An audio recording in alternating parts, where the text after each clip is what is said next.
Water, fire, earth, air, the four primary elements, the four foundations whose interactions shape our world. To each of these elements corresponds a spirit, an elemental embodying the power of one of the elements. We have all heard of them, heard of the balance in which they exist and without which there would be no life.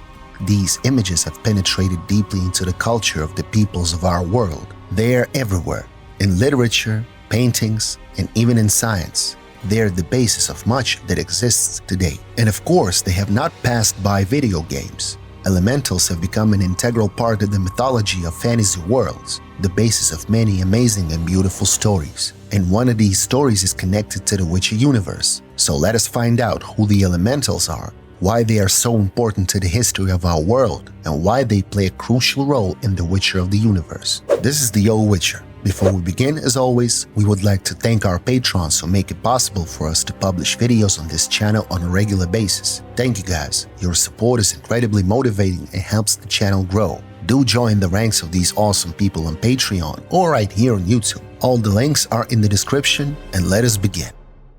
Elementals mythology. Since ancient times, people have tried to understand the nature of this world and their place in it. Lacking the necessary technology but mostly using their own minds, they came to such conclusions about the nature of the universe that it now astonishes us. One of the main targets of their efforts was the primordial element, that from which everything began. They called this primordial element the building blocks of the universe and tried to isolate these building blocks and understand their origin. One of the first centers of scientific development in Europe was ancient Greece. Therefore, it was in the minds of ancient Greek thinkers and wise men that the search began. In the 7th century BC, the philosopher Thales proposed that the primary element was water. A century later, Anaximenes claimed that everything came from air. Another 100 years or so later, Heraclitus proposed a theory that the universe originated from fire. And already in the 5th, 4th centuries BC, the materialist philosopher Leucippus and his student Democritus declared that the only primary element, the building block of the universe, is the atom, or atom, an indivisible, invisible particle that moves in the universe and of which everything around it is made.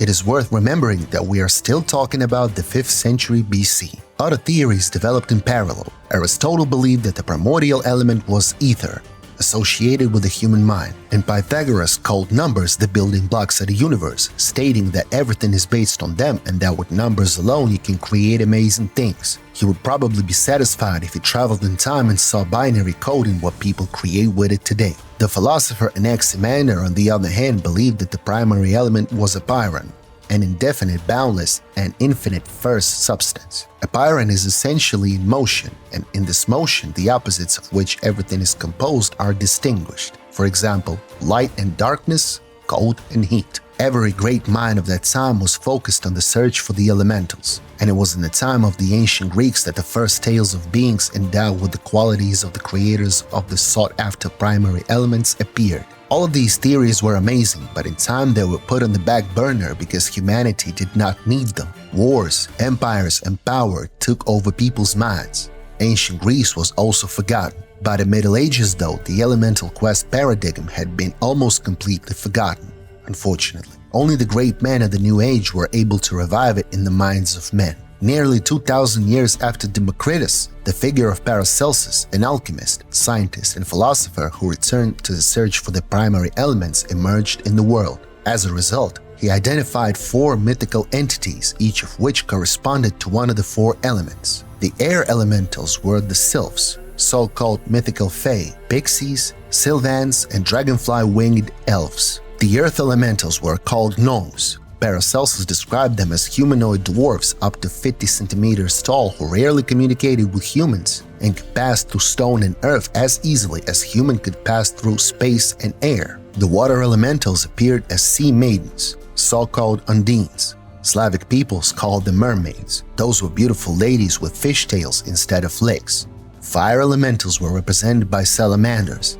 Those creatures could look like lizards, dragons, dogs, or even humans. In the East, though, their images was transformed into ifrits. Paracelsus' systematics was incredibly well received by his contemporaries and swept across the globe, leaving its mark on a multitude of cultures. Even in modern science, echoes of it remain. For example, the four aggregate states of matter correspond to Paracelsus's four elements. Solid means earth, liquid means water, gaseous means air, and plasma means fire. In a time of Paracelsus, stories about the spirits of the four primary elements spread throughout Europe. The elements balanced each other.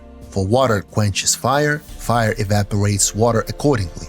The earth is firmament, holds back the layer of air, and air atomizes the earth. It was believed that the elementals did not have immortal souls and that they could only acquire them through marriage to humans. After such marriage, both elementals and humans became immortal. However, elementals were reluctant to come into contact with humans. This was because humans had always wanted to subjugate all the elements, and the elements had always resisted them. The elementals sent hurricanes, earthquakes, fires, and storms at humans, but the latter never stopped trying to control the elements, though. Very few could see the elementals. Among the initiated were said to be the Rosicrucians, members of a secret theological society. In order to see the elemental spirits, they made a special magic elixir called panacea, which had magical properties. In addition, they carried a portion of one of the primary elements in a special glass sphere and also observed a vow of chastity. Literature contributed to the spread of stories about elementals. Elemental spirits began to appear in the works of John Dryden, Alexander Pope, Constantine Balmont, and even in Goethe's iconic Faust. Salamander must be glowing, Undine self-coiling, Sylph vanishing going, Kobold keep toiling. Who would ignore the elements for? At the same time, the idea of elementals developed in Chinese culture. Over there, however, there were 5 of them, corresponding to the 5 sides of the world that the Chinese represented with their knowledge: North, East, South, West, and Center. 5 elements, 5 actions, 5 norms, 5 emotions. The East corresponded to wood, the West to metal, the South to fire, the North to water, and the Center to earth. The elementals were in perfect balance because they were born of each other, and they could also beat one another. It goes like this: wood beats earth, earth beats water, water beats fire, fire beats metal, and metal beats wood, the eternal circle. It was the all-subordinating balance that became the main leitmotif of the elemental system. Everything in this idea went on very well, and so the elemental tales have survived to this day. They are firmly embedded in modern culture. Democritus' atomic position became the foundation on the scientific level, and Paracelsus's elemental position has entered legends, stories, histories, novels, paintings, movies, and the game industry. In addition, it is one of the main foundations of the popular fantasy genre and the universes invented within it, in a large number of different video projects, and video game projects, that is. The elemental structure is revealed in its own way, and it is also present in the Witcher games. Elementals, the Witcher universe. The entire universe of the continent is made up of the 4 primary elements: air, water, fire, and earth. These are the 4 elements, the 4 foundations of existence. It is also divided into 2 planes of existence: the physical, or the material one, and the magical one. On the physical plane, we have the ordinary world with all its witchers, sorcerers, monsters, kings, and armies, and so on and so forth. But the magical plane is a mysterious, unimaginable place where no one from the material world can enter. Everything there is pure magic. Only geniuses or genies live there. Powerful beings who emerged when the world of the continent was still in its infancy. They had a great influence on the formation of the planet and then went to their own plane of existence. At first, this magical plane was separated from the physical one by an insurmountable veil, but at a certain point, there was an event called the conjunction of the spheres. The laws of the universe were broken. Magic entered the physical world, and with it, the genies did. Djinn are the genies of air, Merits are the genies of water, Ifrits are the genies of fire, and Dao are the genies of earth. On the magical plane, there are 4 dimensions, or spheres: fire, water, earth, and air. And in each of these 4 dimensions on the magical plane live the corresponding genies. In time, humans came to the continent. They learned to harness the magical energy that was released after the conjunction of the spheres, and some of them became sorcerers. Genies were sources of incredible magical power because they were made of it and radiated it. So every powerful sorcerer dreamed of capturing and conquering them, possibly even taming them. For example, the primordial Dao was subjugated by the sorcerer Herbert Stammelford. It is known that he ordered the Earth Genie to move a mountain that was blocking the view from the window of his castle. The genie did just that, causing a great deal of noise and panic in the nearby settlements. Fire genies, or ifrits, were often used by sorcerers for their own purposes. These sorcerers had probably reached great heights in the art of controlling the element of fire. Other sorcerers could not subjugate the ifrits, for they were too clever, cruel, and headstrong. But nothing is known of the subjugation of the married water genies. All that is known is that they often sink human ships in the open sea, causing them nightmarish storms. Perhaps that is why they have not been subjugated, since the quote-unquote halo of their habitat is the open ocean. None of the powerful sorcerers have even reached a place where they can catch a merit. But of course, the most information is gathered about the genies of the air, or Djinn. This is because the legendary sorcerer of the past, Geoffrey Monk, did some colossal work capturing and studying them. Geoffrey had a great goal, and he was able to capture all the air genies that had entered the world. He imprisoned each of them in a magically protected vessel. It is said that exactly because of this he was such a powerful sorcerer, and that the current ones are no match for him. He studied the Djinn and harnessed their energy. It is only thanks to his works that reliable information and research on the nature of the elementals has been preserved. No power, however, could save Geoffrey Monk from death, after which the vessels containing Djinn began to fall into various hands, not always worthy ones. Each began its own story, and stories of Djinn granting 3 wishes began to spread around the world with incredible speed. Many genies fell into the hands of villains, others into the hands of fools. Sometimes vessels containing genies were found by unsuspecting individuals.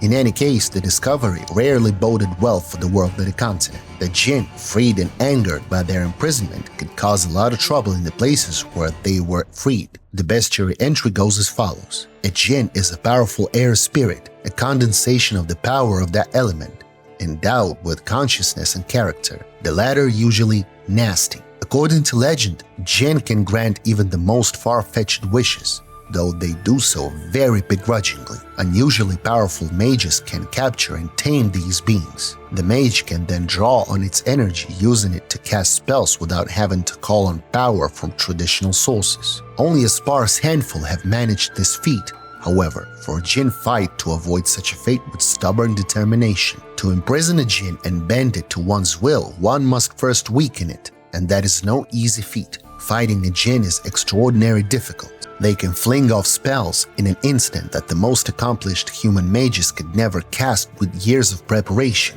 What's more, by manipulating the element of air, they can summon powerful storms, hurricanes, and gales. Luckily, as magical beings, they are vulnerable to silver, yet steel will do them no harm. Some magical Djinn vessels have been lost. One of them was fished out of a lake by a witcher named Geralt of Rivia. We know his story well, especially this piece of it. The White Wolf and his friend, the bard Dandelion, were fishing near the city of Rind. At some point, the friends fished an amphora out of the lake that contained the Djinn. Dandelion quickly opened it and began to make wishes, but the genie did not react and started to strangle Dandelion. Geralt, however, chased away the powerful creature with a spell in a strange language, the meaning of which he did not understand. By the way, write in the comments how the spell was translated.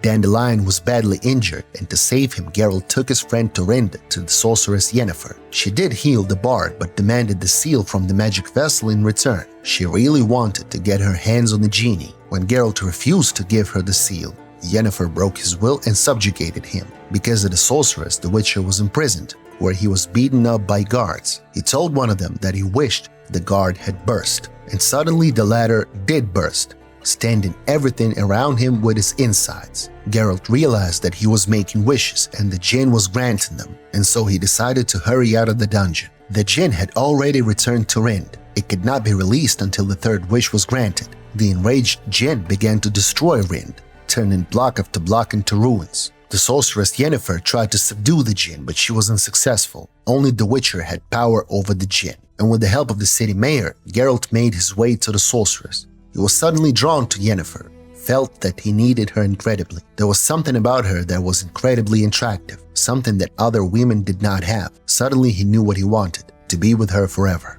And then he uttered his third wish. The freed Djinn flew away. Geralt and Yennefer were left alone, surrounded by rubble and ruins. Only the two of them knew how exactly the last wish had sounded. and after that they realized they could no longer live without each other. The feelings that overwhelmed them at that moment were true love. Thus ended the most famous of the stories about the Djinn of this world. At the end, however, we gotta recall one more detail. After the conjunction of the spheres, with the introduction of magic into the continent, the quote-unquote younger elementals also began to appear here and there independently of their existence on the magical plane. They emerged from rock, water, fire, or air. Their powers were much less than those of the older genies from the magical plane. They were also given life by powerful sorcerers, but this did not negate the fact that these elementals were younger relatives of the genies. After long research, sorcerers could even bring to life a mountain of ordinary stone. Thus, the continent was filled with golem-like creatures, those similar to the genies, possessing but a fraction of their power, elementals of earth, fire, and ice. They were often dangerous, so monster slayers, witcher mutants, began to deal with them. Fighting the lesser elementals became a common practice of witchers, so the number of these magical creatures decreased greatly over time. But the elementals cannot be completely eradicated. As long as magic exists, they will exist as well. And as long as there is magic on the continent, there will be elementals in the world. Or maybe they will continue to be created by sorcerers who need a powerful guardian to protect them. Well, that is all for today. If you liked this video, leave a like and subscribe to our channel. Click the bell to make sure you never miss any of our videos on the channel. What beasts of the Witcher universe would you like to hear about in the future? Do write about it in the comments. Anyway, thanks for watching, and see you soon when the old Witcher speaks once more.